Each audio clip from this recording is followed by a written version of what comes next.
variantes, vacunas, dosis, es lo que mucha gente se está preguntando. Van apareciendo una serie de estudios y es importante tomarlos en cuenta. Hoy vamos a hablar acerca de este tema con la inmunóloga Nelva Guillén, quien va a responder a todas las preguntas que tenemos en torno a este momento que estamos viviendo en el país, de enfermedad por un lado, de vacunas por el otro. Doña Nelva, un gusto tenerla en nuestras pantallas. La pregunta está planteada. Buenas noches. Buenas noches, Mauricio. Muchas gracias por la invitación. Bueno, en relación a la pregunta, sí podemos generar memoria a lo largo de la vida debido a que todos tenemos las células de memoria, sean células T o células B, y estas van a recordar el antígeno o el agente que nos puede causar un proceso infeccioso mientras nosotros vivimos. Sí, cuanto más grandes somos, van disminuyendo esta cantidad de células. Por lo tanto, también va a disminuir la memoria que ellas van a generar. Es así como funcionan las vacunas que se nos aplica en niños. Estas van a, algunas, generar memoria para toda la vida y nos van a proteger de la enfermedad, ¿no? Ahora, ¿esto de los anticuerpos les ocurre solamente a las personas que se infectan con el virus o también este es un producto de las vacunas? Y claro, la pregunta es ¿cuánto tiempo pueden generar? Esta última investigación a la que hacemos referencia habla de que de pronto esto podría ser prácticamente un tema de toda la vida, asumiendo que muchos están contrayendo la enfermedad ya adultos o adultos mayores. ¿Qué se puede esperar? Por un lado, y por el otro lado, ¿la vacuna genera este tipo de efecto también? En relación al estímulo que genera la producción, puede ser el que nos inyectan en la vacuna. Ambos mecanismos van a producir que nuestro sistema inmunológico tenga las células de memoria, sean B o T, para que éstas produzcan anticuerpos, sobre todo las B, producen los anticuerpos a lo largo de la vida. Las células T van a generar células T de memoria que van a defendernos, sobre todo de virus, en posteriores exposiciones.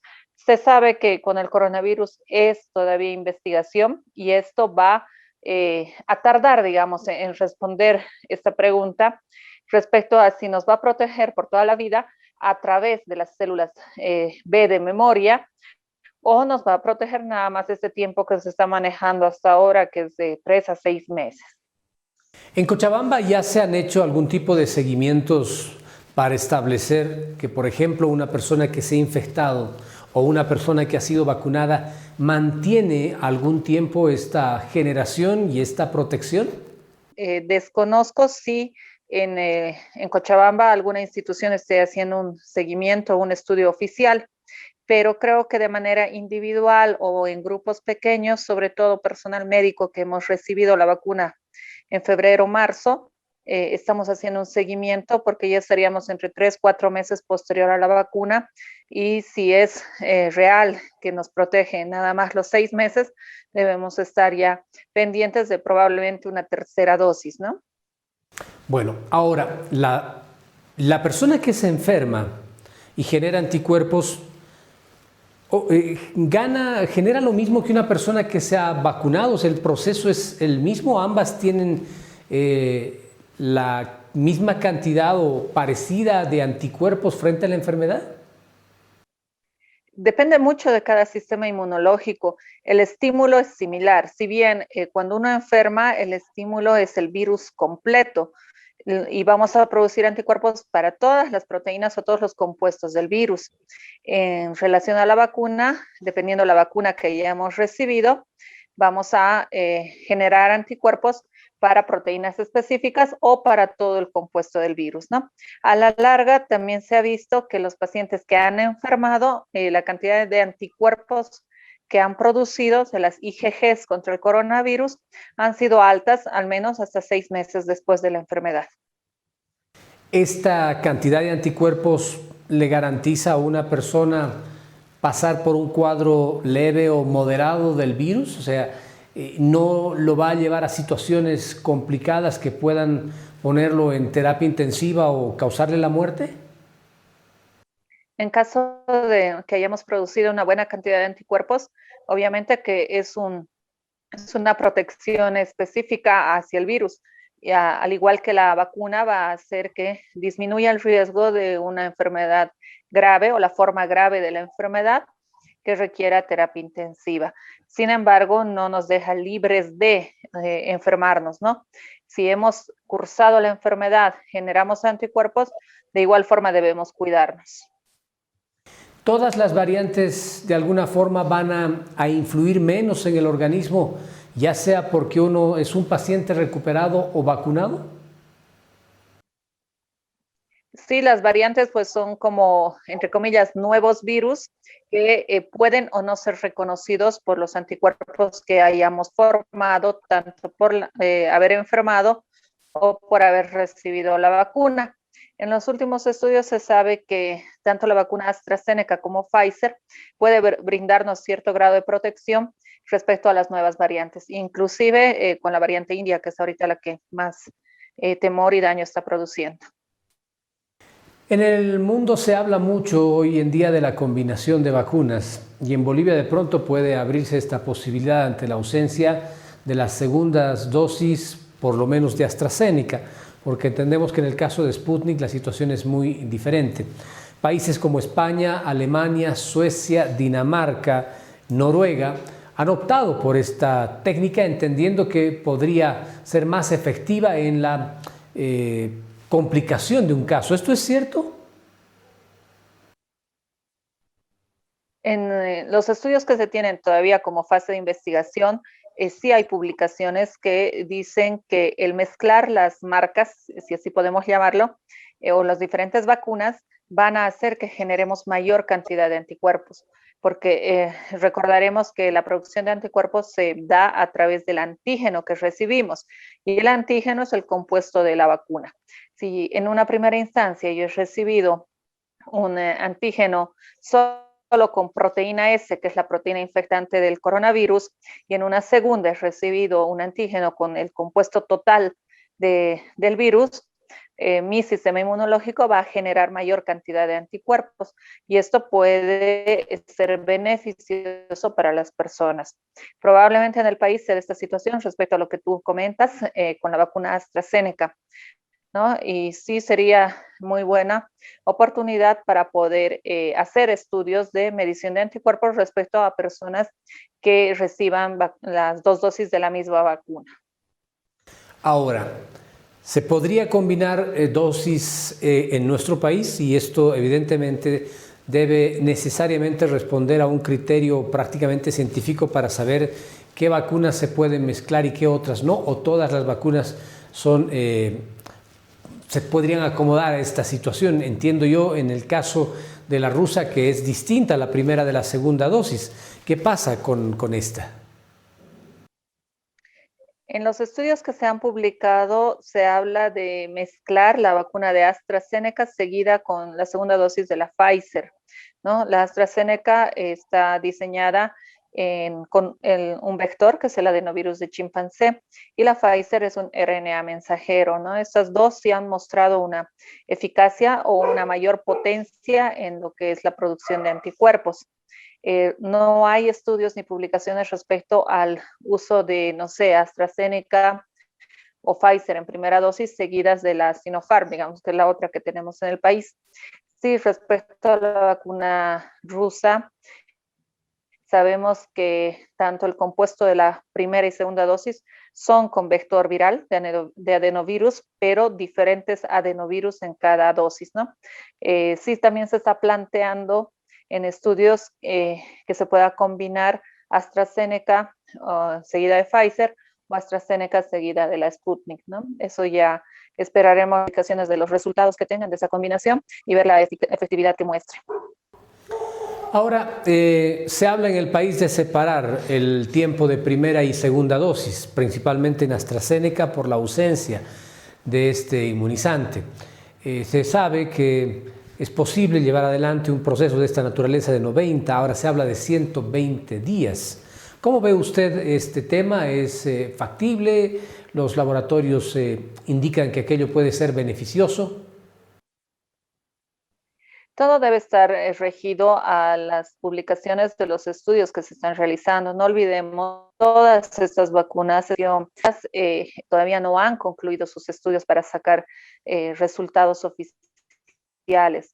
Desde el inicio, AstraZeneca marcó los tiempos entre primera y segunda dosis entre 4 a 12 semanas. Más de las 12 semanas, pues hasta el momento no hay evidencia de que se pueda ampliar, salvo por necesidad del país, como es nuestro caso, ¿no? Pero habría que ver la eficacia que produzca una segunda dosis a más de los 90 días. En relación, por ejemplo, a la ampliación de la Sputnik, que estaba diseñada en un inicio de 21, máximo 28 días, ellos en el Instituto Gamaleya han hecho ciertos estudios, tal vez con números muy pequeños de participantes, en los que han visto que se podría extender hasta 45 días y ellos como fabricantes también habrían la posibilidad de que se extienda hasta los 90 días. Y es por eso que en los países que se ha extendido esta segunda dosis, pues han optado por esta posibilidad. Si bien también puede servir como fase de estudio para ver si a los 90 días hay mayor producción de anticuerpos que en el intervalo de 21 o 28 días. Mucho se habla de efectividad y eficiencia de la vacuna. ¿Hay alguna diferencia entre uno y otro, doctora? Ambas vamos a sacar de los estudios o de la aplicación que se hace a los pacientes. Todo esto está en relación a grupos placebo, o sea, grupos que no reciben vacuna, y grupos control, que son los grupos que reciben la vacuna verdadera, si queremos llamarlo así. Y vamos a ir viendo que el grupo de pacientes que ha recibido la vacuna es el que tiene que generar anticuerpos respecto al otro grupo. Todo esto se debe estar llevando a cabo en todas las farmacéuticas, en todos las marcas de vacunas, ¿no? También habría que plantearse la posibilidad de si nosotros hemos recibido también grupos placebo o grupos control, y esto nos va a permitir pues ver por qué estamos en escalada de casos o por qué ya vamos a entrar tal vez a una meseta y se está controlando la enfermedad. En todos los países somos parte de la investigación. Entonces todos debemos tal vez preguntarnos si somos en el grupo control o estamos en el grupo placebo, ¿no? O somos de ambos, tal vez en toda Bolivia estamos de ambos, no sabemos, solo los fabricantes o los investigadores tienen esta respuesta. Pero sería muy bueno que a nivel nacional o departamental podamos hacer un estudio respecto a esto. ¿Se puede saber cuál es la efectividad, por ejemplo, de una primera dosis en Estados Unidos? Se hablaba, por ejemplo, de Pfizer y de AstraZeneca como vacunas que ya en una primera dosis pueden generar una protección interesante, alta. Sí, se han reportado en la mayoría de las publicaciones de las se tiene que tenemos una efectividad o un nivel de protección a la vacuna de hasta el 90% para Pfizer, Moderna, AstraZeneca, un poco menos entre el 80 al 90% para la Sputnik. Esto respecto a la protección que nos brinda para una forma grave de la enfermedad, no así para evitar la enfermedad, ¿no? Todas ellas nos van a proteger de la forma grave, de evitar llegar a una terapia intensiva. Puede que desarrollemos la forma leve o moderada de la enfermedad, y esta efectividad y la eficacia que tienen estas vacunas está dada hasta después de los 14 días de la primera dosis. Obviamente se va a potenciar con la segunda dosis y esto se va a ampliar, digamos, la cobertura, pero siempre recordando que es para disminuir la gravedad o la severidad de la enfermedad, y no así evitar la enfermedad por completo. ¿Cuál es la finalidad, el rol que cumple una segunda dosis, doctora? La segunda dosis es potenciar la memoria inmunológica en todo lo que nosotros, o con todos los antígenos que nosotros estamos en contacto, o sea, todos los agentes que pueden estimular al sistema inmunológico. Siempre una primera es como para conocer, para saber qué características tiene, qué puede hacer en mi organismo, ¿no? Y la segunda es como para identificarlo y saber que uno tiene que defenderse contra eso. Entonces se potencia la producción de anticuerpos y esto nos brinda mayor protección. Ahora, en Brasil se ha hecho una investigación en una población donde se ha vacunado al 75% y se han visto que ha habido una disminución. El inmunizante que se utilizó fue el de Sinovac. Se ha visto que hubo una disminución de casos severos de muertes y hospitalizaciones que van desde un 85 hasta un prácticamente 65%. Esto nos indica que el camino es la vacunación. ¿Qué es lo que ocurre en Estados Unidos, por ejemplo, donde ya en algunas ciudades están autorizando que la gente pueda estar sin barbijo? Y claro, preocupa que las variantes o la situación pueda generar nuevamente un repunte con la enfermedad. Háblenos de la vacunación y de la realidad que están viviendo, por ejemplo, en esta ciudad brasilera como en muchos otros estados en Estados Unidos y Europa.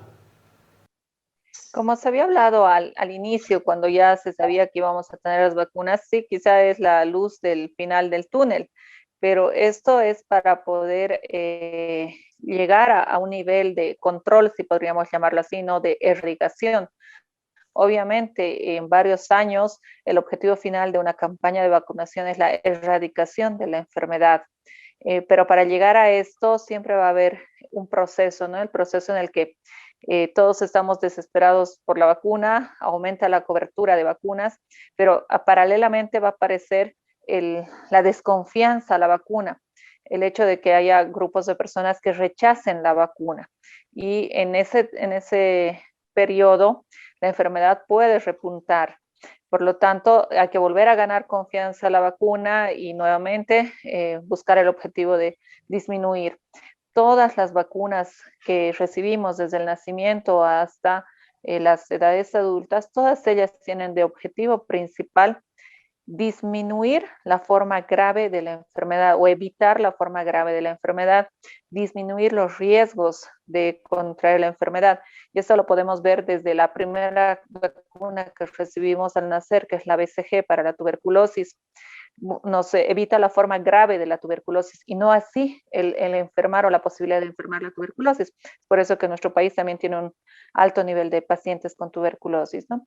Lo mismo se va a buscar con el coronavirus, disminuir la forma grave de la enfermedad, como en el estudio que comentaste con la Sinovac en Brasil, disminuyen las muertes, disminuyen el requerimiento de las terapias intensivas y las personas vamos a ir adquiriendo lo que se llama la inmunidad en rebaño, o sea, la inmunidad en grupos mayores por el contacto con el virus y por la forma leve o moderada de la enfermedad, nosotros vamos desarrollando anticuerpos. Esto quizá es el objetivo a lo que se apunta en el caso del coronavirus. En Estados Unidos sabemos que ya una gran mayoría de su población ha sido vacunada. Ya en el país no tenemos ni el 10% de población total vacunada, por lo tanto en el restante 90% sigue circulando el virus y esto va a seguir potenciando la enfermedad. Lo que hay que buscar es llegar a una gran población que reciba la vacuna y en ese momento pues buscar la inmunidad en rebaño con el restante de las personas que puedan enfermar y seguir transmitiendo el virus. Las mutantes o las nuevas variantes del virus sí van a ser de preocupación pues por un buen tiempo todavía hasta que se puedan generar vacunas específicas para cada mutación, como se hace en el caso de la influenza H1N1, se generan vacunas con la mutación circulante en ese año, ¿no? Entonces, se apunta a que en un futuro las vacunas para el coronavirus sean de la misma forma, sean fabricadas de la misma forma que la influenza, cambiando el tipo de virus que esté circulando y así brindar mayor protección. ¿Cuál es el futuro de esta pandemia, doctora? ¿Cómo ven ustedes los especialistas, los inmunólogos? ¿En algún momento volveremos a la normalidad? Como ya te había comentado en anteriores entrevistas, sí, vamos a volver a la normalidad, pero pues todavía tenemos para largo, dependiendo mucho de la educación de nuestras personas, la disponibilidad que haya de vacunas. debemos poder concluir esta fase de investigación de la vacuna y ya se pueda tener vacunas para todas las personas, ya se quiten los grupos de placebo, que son los grupos de comparación durante el estudio. Estaremos en regreso a la normalidad y eso sí nos va a tomar tiempo, ¿no? Tendríamos que más bien ir acostumbrándonos a la forma de vida que estamos llevando ahora. Es no perder nuestras medidas de bioseguridad, no bajar la guardia. Sí, no sé si la palabra vale tener miedo o tenerle respeto al virus, porque muchas de las personas siguen con el mito, ¿no? De que el virus no existe, el virus no produce tanto daño, y eso es hasta que te toca a la familia o a algún ser cercano, uno creo que recién están tocando suelo respecto a la severidad que tiene esto. Y pues la única forma de hacerle la lucha es no bajar la guardia, mantener las medidas de bioseguridad, tanto en casa, fuera de casa, más aún las personas que salen a trabajar, que están en contacto con muchas otras personas, porque también hay varios asintomáticos y esa es la forma de transmisión, ¿no? Y aumentar la contagiosidad de este virus. Doctora, gracias una vez más, como siempre, por toda la información que nos brinda, que es muy valiosa en un momento en el que la gente necesita esto precisamente para saber qué es lo que estamos viviendo en Cochabamba y qué es lo que nos depara el tiempo. Muy gentil por haber estado con nosotros, doctora. Buenas noches. Gracias a ti, Mauricio. Muy buenas noches.